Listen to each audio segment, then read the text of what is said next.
যুদ্ধবিরতির পর ইসরায়েলে ক্ষেপণাস্ত্র ছোড়ার অভিযোগ প্রত্যাখ্যান করল ইরান। অন্যদিকে যুদ্ধবিরতি লঙ্ঘন করেছে এবার কাঁপবে তেহরান, হুঁশিয়ারি ইসরায়েলের দুই মন্ত্রীর। চলুন বিস্তারিত জেনে নেই। আসসালামু আলাইকুম। ইসরায়েলের প্রতিরক্ষা মন্ত্রী বলেছেন ইরান যুদ্ধবিরতি লঙ্ঘন করেছে। এর জবাবে তেহরানের কেন্দ্রে ইরানের সরাসরি স্থাপনায় জোরালো হামলা করতে ইসরায়েলি সেনাবাহিনীকে নির্দেশ দিয়েছেন তিনি। বিভিন্ন গণমাধ্যমের বরাতে আল জাজিরা এ খবর জানিয়েছে।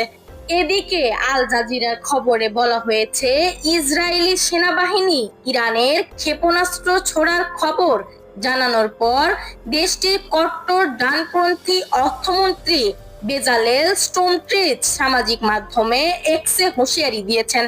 এক্সে দেওয়া পোস্টে তিনি লিখেছেন, তেহরান কাঁপবে। এখন জানার বাকি ইসরায়েল ও ইরানের পরবর্তী পদক্ষেপ কি হবে। জানতে হলে আমাদের চ্যানেলটি সাবস্ক্রাইব করে পাশে থাকা বেল আইকনটি অন করে যাবেন। ধন্যবাদ সবাইকে।